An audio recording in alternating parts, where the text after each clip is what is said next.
Welcome to GK facts. स्वागत है आप सभी का आपके अपने यूट्यूब चैनल जीके फैक्ट्स में।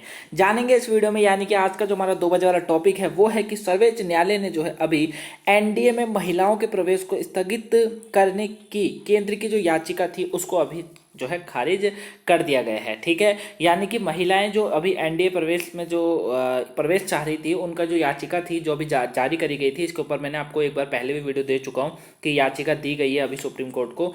तो वही जो है अभी सर्वोच्च न्यायालय को जो है वो उन्होंने जो है अभी इस याचिका को क्या कर दिया है, खारिज कर दिया है। तो हम इसी वीडियो में जानने वाले हैं कि आखिर में क्यों खारिज करा गया और क्या कहा गया है इसके अंदर।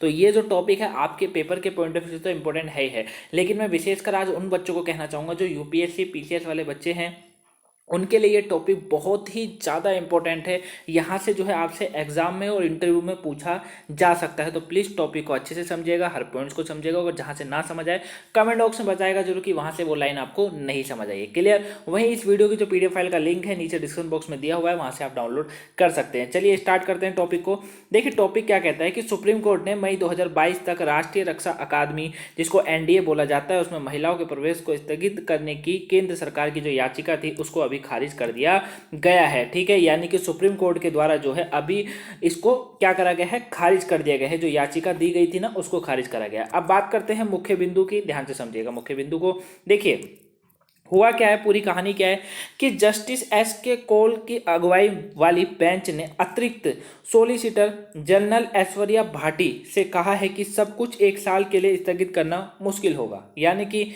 1 साल का जो प्रावधान करा जा रहा था उसको अभी इन्होंने मुश्किल बताते हुए स्थगित करने से मुश्किल कर दिया है। ठीक है, याद रहेगा। वहीं सर्वोच्च न्यायालय ने 18 अगस्त को अंतरिम आदेश को संशोधित करने से इनकार कर दिया, जिसमें महिला उम्मीदवारों को एनडीए और नौसेना अकादमी परीक्षाओं में शामिल होने और एनडीए में प्रशिक्षण देने की अनुमति दी थी। ठीक है, यानी कि क्या हुआ था, 18 अगस्त को रिट जारी करा गया था, जिस रिट में कहा गया था कि अब जो है महिलाएं भी एनडीए में परीक्षा दे सकती हैं, शामिल हो सकती हैं। ठीक है, लेकिन अभी उसी को जो है यहाँ पर अनुमति दी थी, जो उसे खारिज कर दिया गया, करने से इनकार कर दिया गया है। ठीक है, आदेश में जो संशोधन था उसको इनकार कर दिया गया कि उसमें संशोधित नहीं किया जा सकता है। क्लियर हो गया? ये थे इसके मुख्य बिंदु। आई होप समझ गए होंगे आप इनको। अब बात करते हैं कि सर्वोच्च न्यायालय में केंद्र की याचिका क्या थी, ध्यान से समझिएगा। देखिए याचिका की बात करें तो केंद्र सरकार ने शीर्ष अदालतों को सूचित किया कि संघ लोक सेवा आयोग यानी कि यूपीएससी मई 2022 में एनडीए परीक्षा में भाग लेने के लिए महिलाओं के लिए अधिसूचना जारी करेगा। ठीक है, क्या कहा गया है कि केंद्र सरकार ने शीर्ष अदालत को सूचित किया कि संघ लोक सेवा आयोग यानी कि यूपीएससी में मई 2022 में एनडीए परीक्षा में भाग लेने के लिए महिलाओं के लिए अधिसूचना जो है वो जारी करेगा। ठीक है, एक अधिसूचना जो है जारी करी जाएगी अभी। इसने जो है नोटिस जारी करने की तैयारी पर भी प्रकाश डाला है। ठीक है, साथ में महिला उम्मीदवारों को उनके लिए परीक्षा के लिए आवेदन करने की अनुमति मिल सके। ठीक है, यानी कि सिंपल सी बात यह है, आप डरिएगा मत कि ऐसा हो सकता है कि आप सोच रहे हो कि अब जो महिलाएं हैं मैं उन्हें कहना चाहूंगा, जो मेरी बहनें हैं मैं उन्हें कहना चाहूंगा, आप ये मत सोचिएगा कि आप परीक्षा नहीं दे सकती हैं, आप उसमें नहीं ले सकती हैं। नहीं, आप उसमें कर सकते हैं, मतलब आप परीक्षा में जो आवेदन है यानी कि पंजीकरण जो है वो कर सकते हैं। देखिए यहाँ पे बोला जा रहा है ना, इस नोटिस में जारी करने की तैयारी पर भी प्रकाश डाला गया है, जिसमें महिला उम्मीदवारों को उनके लिए परीक्षा के लिए आवेदन करने की अनुमति मिल सके। ठीक है, अभी आवेदन डाला गया, आपको अनुमति मिलेगी, ये कहा गया इसमें। वहीं केंद्र ने महिला उम्मीदवारों के लिए एक प्रशिक्षण पाठ्यक्रम तैयार करने के लिए एक समिति भी बनाई है। ठीक है, यानी कि आपको शिक्षित करने के लिए कमेटी भी जो है अभी बनाई जा रही है, क्योंकि महिला उम्मीदवारों के लिए प्रशिक्षण के साथ साथ पाठ्यक्रम के अलग अलग पहलुओं को तैयार करने की आवश्यकता है। क्लियर? तो ये सर्वोच्च न्यायालय की केंद्र याचिका जो है, केंद्र की याचिका में ये इस बात को कहा गया है। क्लियर हो गया? समझ चुके आप? आई होप आप समझ गए होंगे। अब देखिए ये इंग्लिश में। अब बात करते हैं पृष्ठभूमि की। पृष्ठभूमि क्या है? पृष्ठभूमि ये कहती है, पृष्ठभूमि का मतलब क्या है कि आखिर में ये पूरा मुद्दा जो है ये कैसे स्टार्ट हुआ। ठीक है, बात तो यही है ना कि ये पूरा मुद्दा कैसे स्टार्ट हुआ। तो देखिए सुप्रीम कोर्ट ने कुश कालारा द्वारा दायर एक रिट याचिका के बाद महिलाओं को जो है 18 अगस्त 2021 को राष्ट्रीय रक्षा अकादमी यानी कि एनडीए परीक्षा में बैठने की अनुमति दी थी। ठीक है, पीछे मैंने आपके लिए इसके लिए एक वीडियो बनाई थी, अभी कुछ शायद 1 मंथ पहले बनाई होगी। उसमें मैंने आपको समझाया था कि जो कुछ कलारा द्वारा एक रिट जारी करा गया, एक याचिका जारी करी गई, जिसमें बताया गया था, इन्होंने काफ़ी आर्टिकल को भी इसमें यूज किया था। देखिए, इन्होंने संविधान के अनुच्छेद 14, 15, 16 और 19 का उल्लंघन को उजागर करते हुए महिलाओं को एनडीए प्रवेश परीक्षा में बैठने की अनुमति देने के लिए याचिका दायर की थी। ठीक है, और इसी याचिका को अभी सुप्रीम कोर्ट के द्वारा जो है खारिज कर दिया गया है। तो यही पृष्ठभूमि थी। इन्होंने कहा था कि आखिर में जब पुरुषों को आप अनुमति दे रहे हैं, ठीक है, पुरुषों को दी जा रही, तो महिलाओं को क्यों नहीं दी जा रही, जबकि संविधान में तो ये कहा गया, आर्टिकल 14 में क्या कहा गया। अच्छा, आर्टिकल 14 बताइए कि विधि के समक्ष समानता, यही तो बोला है ना, विधि के समक्ष समानता, यानी कि कानून सबके लिए एक होगा। ठीक है, तो इसमें यही बोला गया था कि जब लड़के बैठ सकते हैं तो लड़कियां क्यों नहीं। ठीक है, फिर इन्होंने आर्टिकल 15 का यूज करा था। किसने, कुछ कालारा ने ये यूज करा था। ठीक है, याद रखिएगा इनका नाम। इन्होंने 15 आर्टिकल का यूज करा। इन्होंने कहा कि धर्म, मूल वंश, जाति, लिंग या जन्म स्थान के आधार पर विभेद का प्रतिषेध, यानी कि क्या कहा जाता है आर्टिकल 15 में कि किसी भी व्यक्ति से, व्यक्ति की बात चल रही है, अब यहाँ पे स्त्री पुल्लिंग दोनों आ जाते हैं, किसी भी व्यक्ति से ना तो धर्म के, ना मूल वंश के, ना जाति के, और सबसे इंपॉर्टेंट बात, ना लिंग के, और ना जिसके जन्म स्थान पर उससे जो है भेदभाव नहीं किया जाएगा। और जबकि यहाँ भेदभाव हो रहा था, यानी कि क्या हो रहा था कि महिलाओं को तो हो रहा था, मतलब माफ कीजिएगा, पुरुषों को तो अनुमति है लेकिन महिलाओं को नहीं है। तो इन्होंने 15 आर्टिकल का यूज किया था।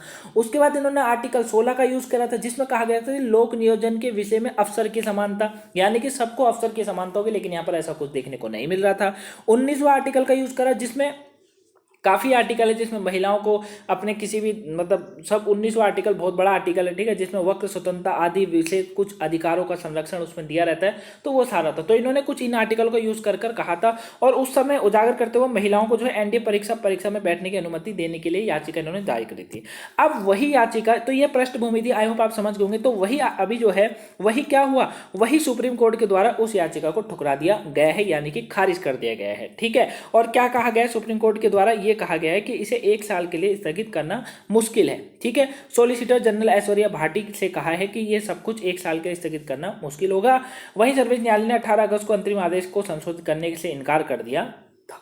क्लियर हो गया, वही 18 अगस्त वाली बात है ना, ये याद हो गया। तो लेकिन इन्होंने ये भी कहा है कि महिला उम्मीदवारों को जो है एनडीए और नौसेना अकादमी परीक्षा में शामिल होने और एनडीए में प्रशिक्षण देने की अनुमति दी थी इसके तहत। ठीक है, अब इन्होंने क्या कहा है, इन्होंने कहा है कि इसके लिए ये क्या करेंगे कि इससे नोटिस जारी करने की तैयारी पर भी प्रकाश डाला है। ठीक है, यानी कि अधिसूचित जारी करेगा, यानी कि देखो केंद्र सरकार ने भी शीर्ष अदालत में सूचित किया है कि भैया संघ लोक सेवा आयोग यानी कि यूपीएससी में जो 2022 में एनडीए परीक्षा में भाग लेने वाली महिलाओं के लिए क्या होगा, तो उनके लिए एक अधिसूचना जारी करेगी सुप्रीम कोर्ट। ठीक है, साथ में जिस महिला उम्मीदवारों को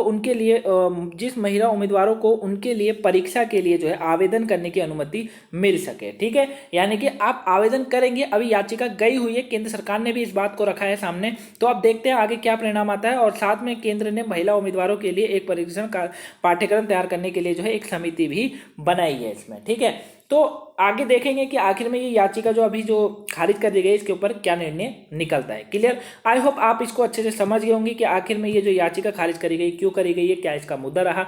अगर आपको ये टॉपिक समझ आया है, वीडियो पसंद आई है, तो प्लीज़ लाइक कीजिएगा। चैनल पर नए हैं सब्सक्राइब जरूर कर लीजिए। और गाइस, अगर आप चैनल पर पहली बार आए हैं तो प्लीज़ चैनल को सब्सक्राइब जरूर कर लीजिए। देखिए, आप जीके फैक्ट्स को सब्सक्राइब जरूर कर लीजिए।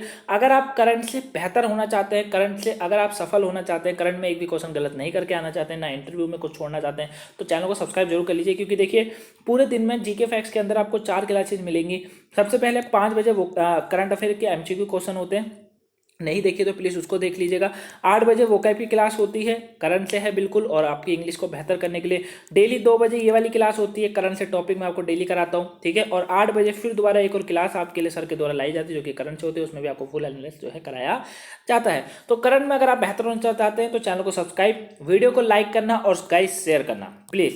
ज़्यादा से ज़्यादा जितना हो सके वीडियो को ज़्यादा से ज़्यादा शेयर कीजिए, अपने फैमिली मेंबर, ग्रुप, फ्रेंड, जहाँ चाहो वहाँ इसको शेयर कीजिए। तो चलिए, अब मिलते हैं आपसे हम लोग 8 बजे। Thank you for watching guys, have a nice day, thank you for watching. Video को लाइक करना, सब्सक्राइब चैनल को करना और शेयर करना ना भूलिएगा।